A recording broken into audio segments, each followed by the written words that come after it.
wanted to know which planet was causing your suffering? How about Earth? Hey everyone, Brandflakes here, back with a new Duels of Eden video. For today's video, we're going to be continuing our spells overview series and talking about Minigun, the spell that covers a lot of distance and also combos into a lot of stuff very easily. Now, before I get too deep into the video, I want to quickly date my video and kind of talk about a tournament that I'm going to be hosting soon. It's going to be around mid-May, and it's going to have a prize pool. Probably the first tournament for Duels of Eden that has a prize pool, so hopefully everyone is excited for it. I want to announce it before I had all the details hammered out, because I do understand that the game has been out for quite a while within the community, especially for testers. It's been about a month, but I want to give a lot of time for people that haven't had the time to sink a lot of time into the game and have the opportunity to catch up, because I do think that with how the game improvement works, we can catch up pretty quickly over a month. We have players like Gret who were able to kind of be a lot of testers back in the day during the training art tournament. So if you put the time in and you put a lot of your effort in, you can actually compete with the best very quickly in this game. So with all that said, we can jump right into the video itself. So covering the spell in the deck list first, Minigun is going to be a 2-mana spell that deals 8 damage over 4 shots at 2 damage apiece. The spell is quite fast with a 4-frame startup, but it is pretty laggy, requiring you to sit around for 44 frames before you can action again. Now, that's going to be very important because that recovery time is going to allow you and also prevent you from falling up with certain spells. We're going to talk about that as we go through the spells list here. So going into the training mode, you can see how Minigun covers a lot of distance for what it is, and you can see how it can kind of catch opponents walking up and down because of how long it covers that row specifically. Now, one big weakness of Minigun is that if your opponent is just walking up and down really quickly, what will happen pretty often is that your opponent will just walk through the Minigun spell cast. So if you're trying to catch somebody with it, just be aware that sometimes they'll hit step right through it, and then sometimes you'll just catch them at the end of a walk animation, which means they can't hit step through it. So if you're just casting a neutral, then sometimes you get to confirm and sometimes you won't. So just be aware of that if you're using Minigun very often in these scenarios where you and your opponent are on opposite sides of the grid, because it's essentially a coin flip whether your opponent walks right into it or doesn't walk into it. Now, for the very, very basic combos that Minigun has, we're going to cover the 3 main projectile spells, which are going to be Kunai, Javelin, and Bouncing Blade. Now, this archetype probably deserves an entire video to itself, but for the sake of brevity, Kunai is going to be the spell that combos in and out of everything. Bouncing Blade is going to be the spell that combos out of or almost into everything, and sometimes not out of everything. And then Javelin is going to be a spell that is quite particular about what it combos in and out of. So I'm explaining this just because there are a couple of deck lists that do run all 4 of these spells, and you do have to know how all these spells work frame data wise to get all the value out of it. So you can see there that when I cast in that particular combo, the Shredder managed to walk out, but if I cast it in this way, oops, if I actually press the button, yeah, and then this time they walked out sooner, and so it's quite likely that I have to move Bouncing Blade first and then cast it this way. You can see that's a true combo. So obviously this isn't a video about the line projectiles, but I just want to show you guys the kind of intricacies of all of these line spells at the very beginning, so that when I explain it in a bit, it makes a bit more sense. So Kunai, again, best line projectile spell in the game. Minigun will combo in and out of this spell quite easily. It also combos into the other projectile spells quite easily. Bouncing Blade is a bit more particular, meaning that you can combo into Minigun with Bouncing Blade, but you can't combo out of Minigun with Bouncing Blade reliably, because they can walk out of it.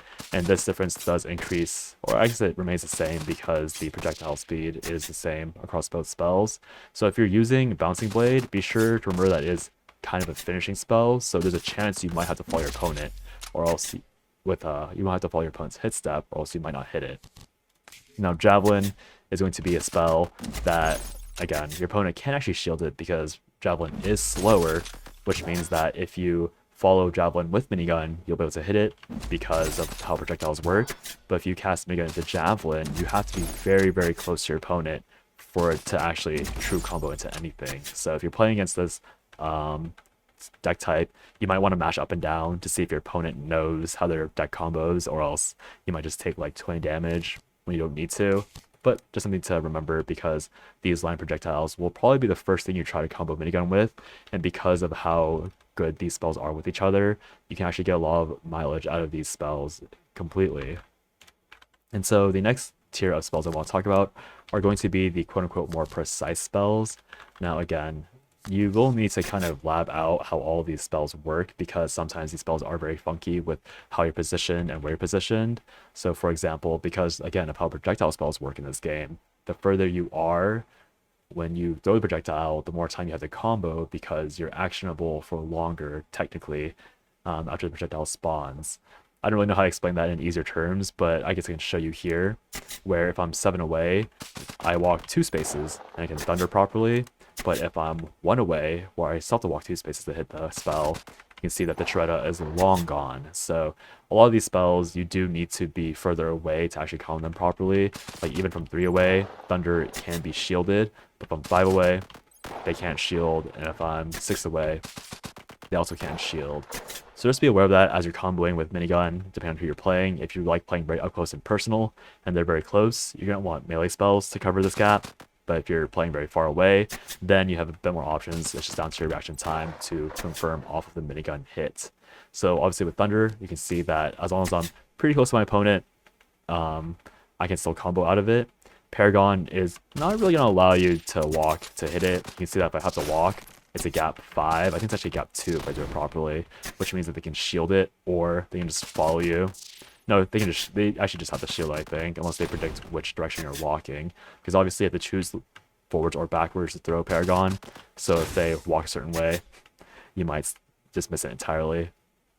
But with Paragon, something funny you can do is instead follow Paragon with Minigun. You can see how that's going to be a lot more damage. And if you manage to high roll a Flame Tile under your opponent, and you have all those line projectiles to follow it up, then you can add a lot of damage for free from that flame. And then Magic Claw is going to be a very similar story to Thunder, where if you're going to be, it's similar to Thunder, but the conditions are a lot tighter, because instead of being able to walk 2 or 3 tiles to follow up Minigun, you have to be 1 tile away, and you do have to be very, very intentional with your buffer, because you see it's a -1 gap, meaning that you really only have 4 frames to recognize that you've hit Minigun, and then walk into hitting it. And obviously, if you're 3 away, you're missing it entirely. And so the other set of spells that you should probably be comfortable with using Minigun with are going to be the steps, or the classic invade spells. If you are going to hit your opponent straight on, then Minigun will hit all the bullets. So that's very often going to be step slash if you're hitting it straight on like this, or auto slash, because auto slash obviously centers you on your target for the most part. But sometimes auto slash will let your opponent hit step, which means that you might have to follow the hit step, and Minigun might not hit all of its bullets. So you can see there that instead of all 4 bullets hitting, I've only hit 3 bullets. So that means that instead of doing 8 damage, now I've done 6, which obviously isn't the biggest deal, but it's just some damage inefficiencies you have to be careful of. So if you have step slash and you know that you're going to off angle your opponent, but you have auto slash coming up, then maybe instead of doing step slash walk Minigun, then you can go for the auto slash instead, and that will guarantee all 8 damage coming out, which again is a very minor efficiency, but something you should be aware of just in case, you know, you're going for that. Now the other direction where you use Minigun into a step slash, you can see that it actually is a gap 1, which means that your opponent can hit step out of it. So you might want to be careful about that. Obviously, if you're using auto slash, then your opponent's gonna be able to walk backwards or out, depending on yeah, they're gonna be able to walk up, like angle themselves up or down.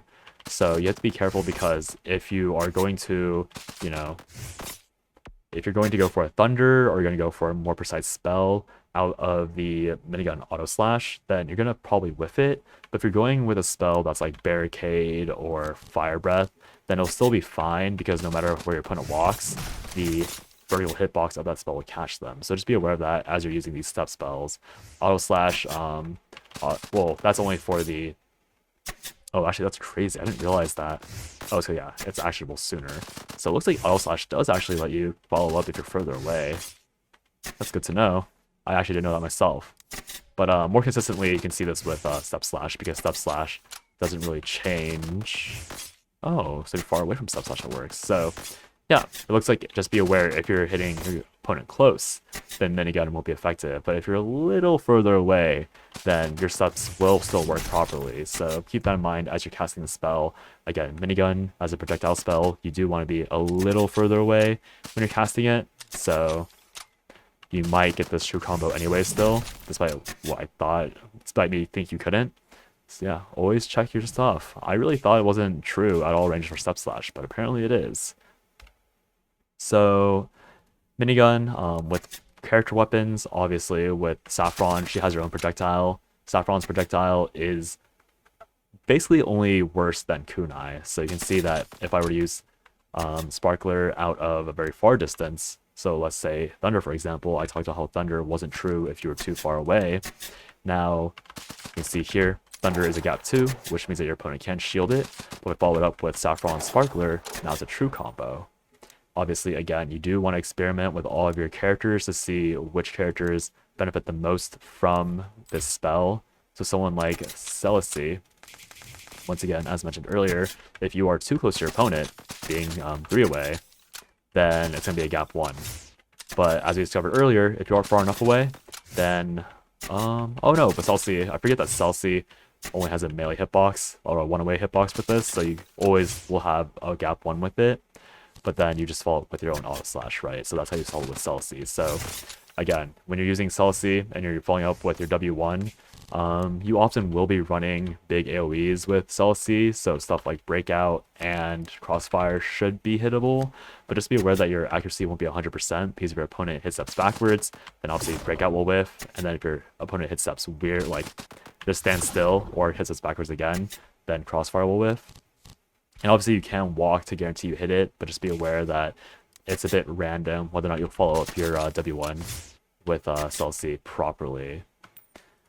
But then with characters like Vio and Violet and Sharetta, I guess Sharetta is probably going to be the most common minigun user as well, just because Sharetta is very known for having good combo options.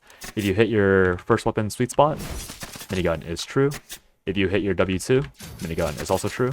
And so Minigun isn't a bad option for Sharetta, a character who commonly struggles with the back row. Minigun can be the solid buffer for that gap as well. So it's a bit less detailed than the Whirl one. Minigun is a bit more of a quote-unquote honest spell.